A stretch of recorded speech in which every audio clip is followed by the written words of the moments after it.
If you've ever thrown vegetable scraps into a compost bin only to battle swarms of flies or that unmistakable sour odor, you're not alone. For years, I followed the traditional composting route, collecting, layering, waiting, turning, and dealing with the mess that came with it. But what if I told you that you can turn your kitchen waste into fertilizer overnight, without a smell or a single fly? I'm talking about a clean, controlled, fast process that converts scraps into plant-ready nutrients in less than 24 hours. This isn't magic, it's science, and it's one of the most efficient soil-feeding methods I've ever used. Let's break it down step by step so you can start using it right in your kitchen or backyard. No fancy machines required. The trick is to control fermentation instead of decomposition.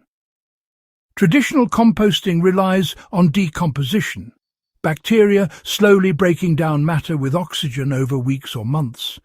That's where the smell and flies come from. It's an open, slow process that attracts everything in the area. The secret to fast, clean conversion is anaerobic fermentation. Instead of letting the waste rot, you let it ferment. The fermentation process, popularized in methods like bokashi, keeps everything sealed off from air. It uses specific microbes to break down food in an acidic, oxygen-free environment. Because there's no exposure to air, flies can't breed, and odors stay locked in. Within 24 hours, the organic matter begins transforming into a nutrient-dense pre-compost that feeds plants faster than any pile you'll ever turn. You can start this method with simple household tools. You don't need special equipment or commercial inoculants to do this right. I started mine using 2 airtight buckets, one inside the other, and a homemade microbial starter. The setup is straightforward. The inner bucket has small drainage holes at the bottom to let out excess liquid, and it sits inside the outer bucket, which catches the liquid fertilizer tea. The goal is to keep everything sealed tight. That's your fermentation chamber. Now, the magic is in the microbial starter. Here's how to make a reliable one at home. Mix 1 cup of rice rinse water with 1 tablespoon of molasses and 1 tablespoon of milk or whey. Let it sit in a loosely covered jar for 3 to 5 days until it smells slightly sour, but not rotten. That's your microbial culture. It's packed with beneficial lactobacillus bacteria, the same microbes that make yogurt and kimchi. Once you have your setup, start by chopping your kitchen waste into small pieces. Banana peels, coffee grounds, vegetable scraps, eggshells, even leftover rice or bread. Avoid large bones, fats, and oils. They slow the process and don't break down well.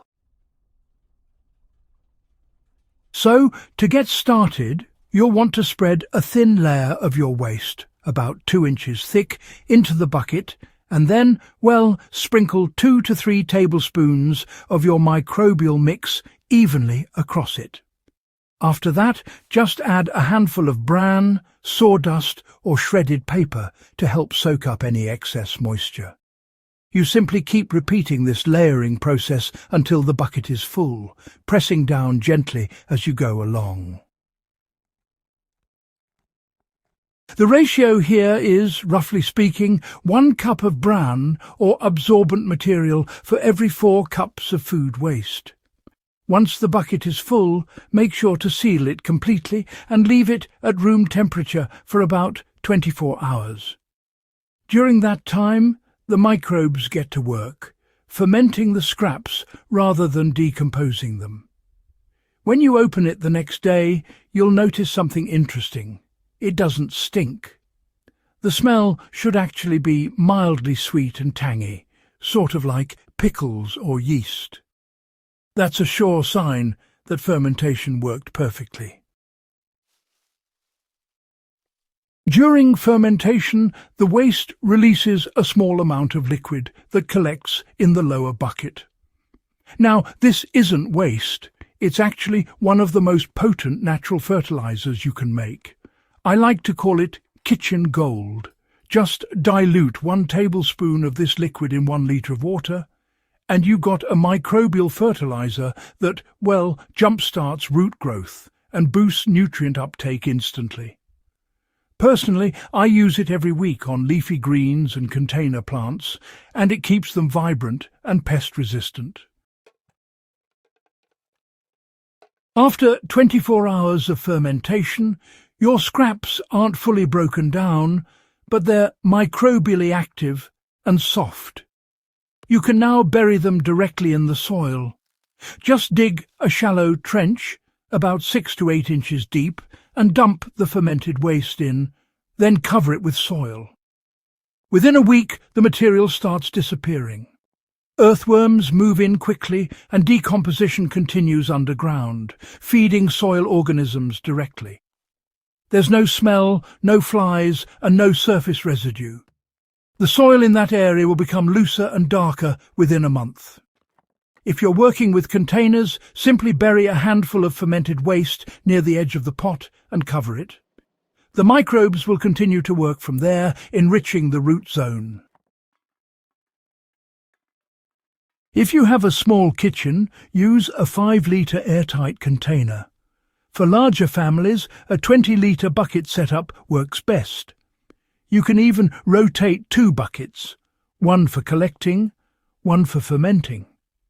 Some gardeners use commercial bokashi bran, but you can make your own by mixing wheat bran with your microbial starter and drying it in the sun. For every kilogram of bran, add about 100 millilitres of your microbial mix and 50 millilitres of molasses diluted in half a litre of water. Store it in a sealed bag, and it's ready to use for months. This system is flexible enough to run indoors or on a balcony. Because the process is sealed and odour-free, it won't attract pests or create a mess. What makes this system truly effective is that it doesn't just feed your plants. It rebuilds your soil biology. Fermented organic matter carries beneficial microbes that multiply once buried, improving soil structure and water retention. You're not just adding nutrients, you're repopulating the ecosystem that drives nutrient cycling. When I compared this to traditional compost in side-by-side tests, the difference was clear. Plants fed with fermented waste showed 30% faster growth and higher leaf chlorophyll levels within 3 weeks. That's because nutrients are preserved during fermentation instead of burned off as heat. Converting kitchen waste into fertilizer doesn't have to be messy or slow. With controlled fermentation, you can transform what used to be garbage into living soil food within a day. No smell, no flies, and no waiting. This method turns every scrap from your kitchen into something valuable, closing the loop between what you eat and what you grow. If you want to stop wasting time on compost piles and start feeding your garden smarter, give this method a try. It's simple, efficient, and endlessly sustainable. And if you found this guide helpful, make sure to subscribe to Botanical Bliss for more tested, field-proven gardening methods that make soil health effortless. Don't forget to share this with another grower who's tired of stinky compost bins, because this is how we garden cleaner, faster, and smarter.